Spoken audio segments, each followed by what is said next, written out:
performance this evening comes from a senior, Isaiah McInnes Cologne. Isaiah is a two-time state qualifier. This year he was a finalist at both Canfield, where he placed third, and Sylvania, where he placed second. He was an alternate to the national tournament this year, and he placed in the top 12 in Ohio in dramatic interpretation. So, round of applause for Isaiah McInnes Cologne.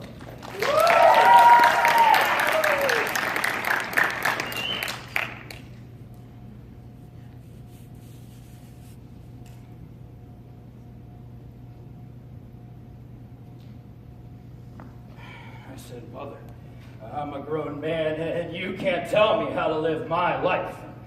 And she said, I'm still her child. As long as I live under her roof, I'll abide by her rules. And I said, Mother, I buy the groceries, the cable, and most of your clothing. And she said that I eat all the groceries and I watch all the TV and that she hates the clothes that I buy. Which is a total crock. Because every time she goes out, she's wearing something that I got. I said, Mother, I'm not asking for the Hope Diamond here. I just want the house to myself for one evening. I just want to invite an old friend over for dinner. Is that so much to ask? And she said, no, no, no, no, no. Not under my roof. Not while I'm alive.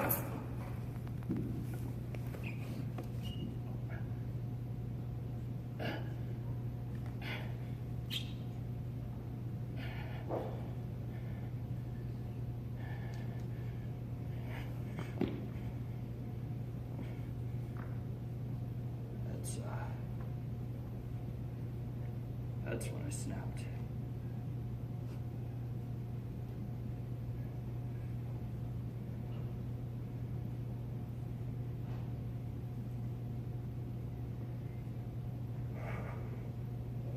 You know, I'm not ashamed, though.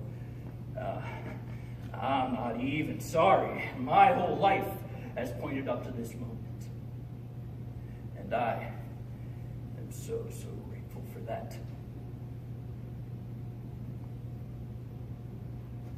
I just wish there hadn't been so much blood.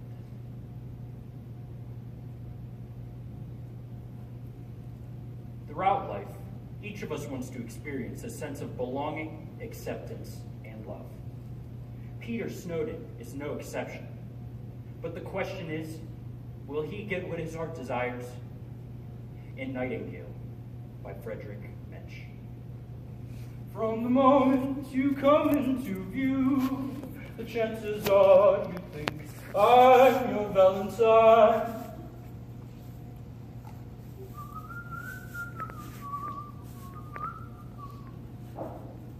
Hello? Hello? Stupid earpiece. Hello? Hi, Gloria. It's Peter Snowden. May I speak with Edward, please? Yeah. I just want to speak with him for a moment. I promise I won't steal him from you or anything. No. Well, can you tell him I called? Yeah, this number. Okay. Thank you very much, Gloria. Bye-bye. I know she won't tell him I called. I'm not stupid. Now, she's been pulling this shit as long as I've known Edward. Deleting my messages and tearing up my letters. Gloria doesn't know who she is dealing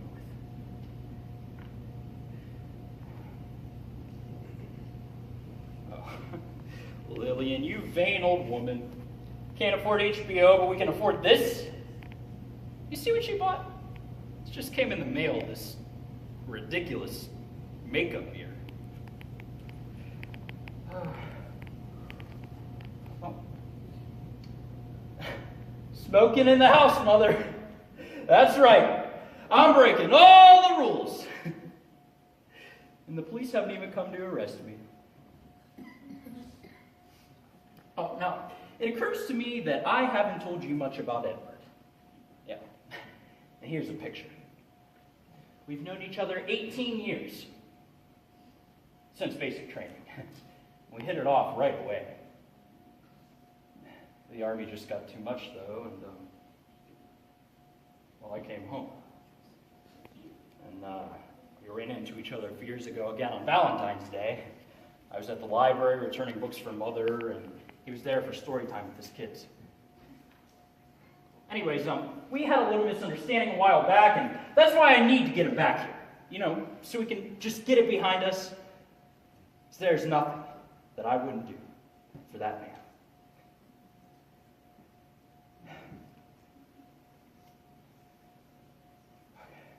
Please, God, let him pick up.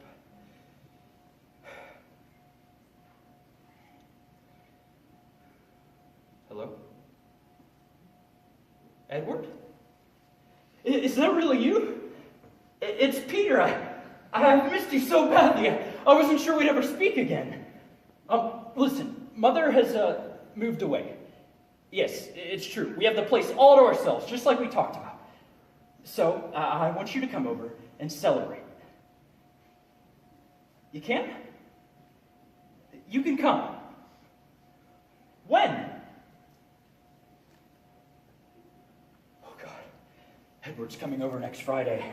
And when I think about this house and everything that needs to get done, I know exactly what I have to do. Come on.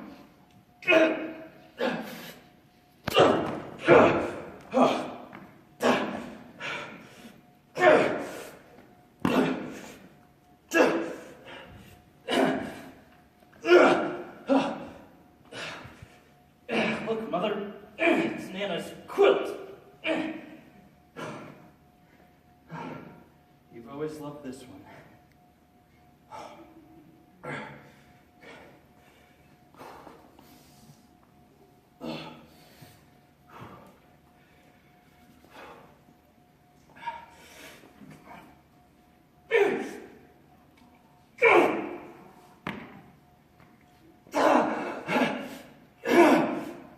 Stuck doing everything myself as usual.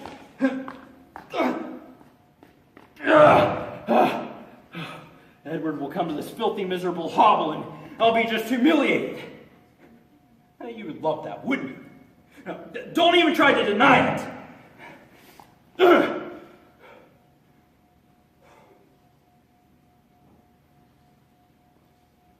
Well, this is it. The big day. But it is 7:45 and he's not here yet. Well, maybe he's got car trouble or something. I'm going to call him.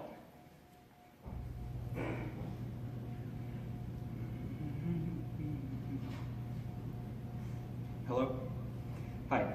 May I speak with Edward, please? Yes, Gloria, it's Peter. Look, just put him on the... What do you mean he's not coming? No. No, he didn't say that. No, he didn't say that. No, you're a liar. No, you are a liar, and you're going to go to hell. Edward? No, Edward, don't say that. Edward! Edward! No!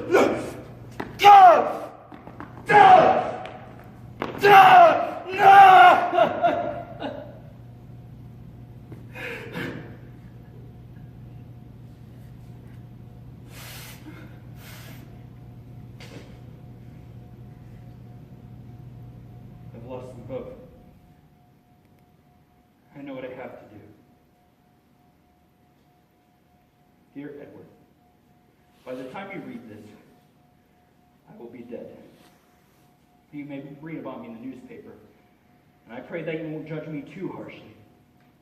Our relationship has been more precious to me than you could ever possibly know.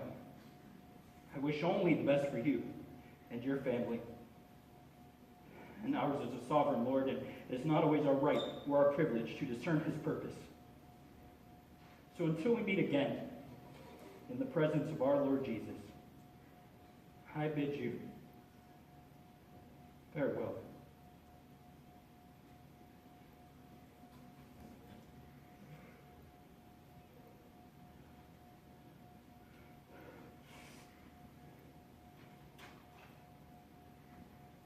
Don't worry. It's not loaded. No one's going to get hurt. Well, almost no one. will burst through the house, guns drawn. I am an armed and dangerous criminal after all.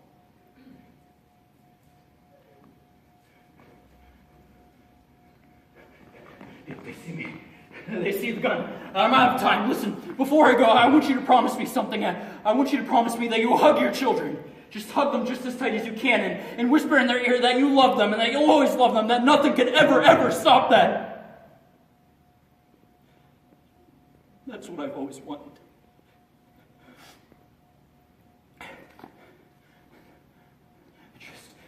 Remember what I said, just do it today, just do it right now, because you never ever know what's going to happen. And remember the book of Revelation, chapter 22. He who testifies these things says, yes, I am coming soon.